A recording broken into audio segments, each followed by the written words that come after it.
पिछली वीडियो में माता काली का आवाहन कैसे करें ताकि उन्हें भोग प्राप्त हो, ताकि जिस स्थान पर आप पूजा कर रहे हैं वहाँ पर वो विराजमान हो, वो मैंने आपको बताया था कि किस तरीके से आप माता काली का आवाहन कर सकते हैं। देखिए, जब तक देवी देवताओं को नहीं बुलाया जाता तब तक वो वहाँ पर ना तो विराजमान होते हैं ना वो भोग स्वीकार करते हैं। आपने कोई भी भोग मंदिर में रख दिया तो ऐसा नहीं है कि वो भोग भगवान शिव ग्रहण करेंगे। जब तक आप उनसे ये निवेदन नहीं करोगे कि आपके लिए ये भोजन रखा हुआ है, आपका भोग ये रखा हुआ है आपके लिए, कृपया इसे स्वीकार कीजिए, तब तक वो स्वीकार नहीं करते। तो इसलिए आवाहन के माध्यम से हम किसी भी देवता को वहाँ पर आसन ग्रहण करने के लिए कहते हैं कि वहाँ पर वो विराजमान हो, साथ ही भोग प्रसाद ग्रहण करने के लिए कहते हैं ताकि वो भोग प्राप्त कर सकें। और आज मैं आपको बताने जा रहा हूँ भगवान शिव का आवाहन कैसे करें। मैंने आपको बताया कि माता काली का आवाहन कैसे किया जाता है, ज्योत पर, पूजा में, भोग पर। आज मैं आपको बताने जा रहा हूँ भगवान शिव का आवाहन कैसे किया जाता है।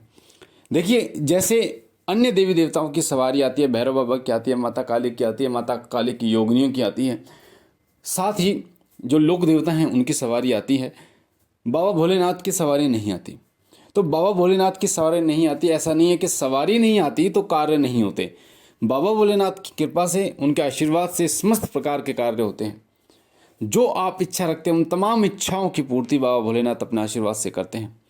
भूत प्रेत बाधा को भी बाबा भोलेनाथ के कृपा से हटाया जा सकता है। तो भगवान भोलेनाथ का आवाहन कैसे करें? जब आप ज्योत जलाते हैं, ज्योत का मंत्र भी होता है, दीपक जलाने का भी मंत्र मैंने आपको बताया था हमारे शिव कृपा चैनल पे। साथ ही अगर वो मंत्र आप नहीं पढ़ते तो आवाहन के माध्यम से आप दीपक जला सकते हैं।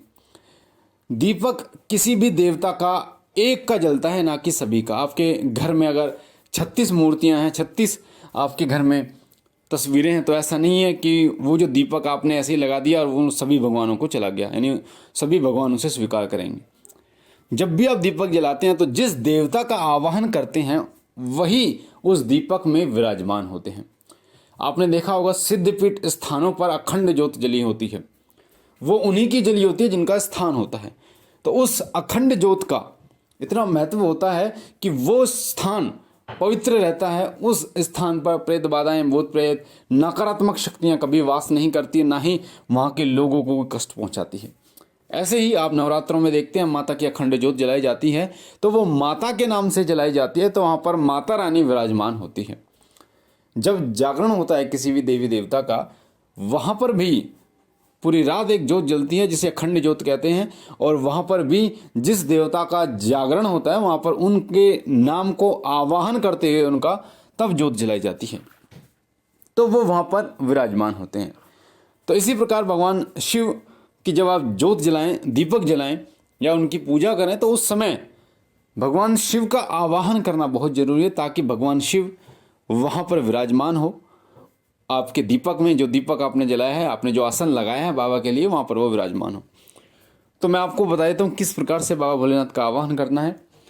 आप जब ज्योत जलाएंगे तब भी उससे पहले आपको करना है, भोग लगाएंगे तब भी उससे पहले आपको करना है। ये जो बोलना है, जो मैं आपको बता रहा हूँ, आपको बोलना है, मैं आवाहन करता हूँ ऐसे शिवशंकर भोलेनाथ का जिसके सिर पे गंग विराजमान है, माथे पर चंद्रमा शोभाभिमान है, वासुकी सर्प जिनके गले का हार है, जिनके कानों में बिच्छू के कुंडल हैं, जो त्रिनेत्रधारी हैं, मैं आवाहन करता हूँ उन शिवशंकर भोलेनाथ का। डमरू और त्रिशूल जिनकी शोभा को बढ़ाते हैं, जो बाघंबरधारी हैं, रुद्राक्षधारी हैं, जो कैलाशपति हैं, मैं आवाहन करता हूँ उन शिवशंकर भोलेनाथ का। जो शमशान जिनका निवास स्थान है, ओम जिनका ब्रह्मनाद है, समस्त ब्रह्मांड जिनमें व्याप्त है, जो माता पार्वती के संग विराजमान है, मैं आवाहन करता हूँ ऐसे शिवशंकर भोलेनाथ का। जो माता काली के साथ महाकाल रूप में विराजमान है, जिनका तेज करोड़ों सूर्य से भी अधिक है, जो तुरंत प्रसन्न होने वाले देव हैं, श्री राम नाम जिनको प्यारा है, भगवान गणेश, भगवान कार्तिकेय जिनके पुत्र हैं, जो 12 ज्योतिर्लिंग में विराजमान हैं, मैं आवाहन करता हूँ उन शिवशंकर भोलेनाथ का।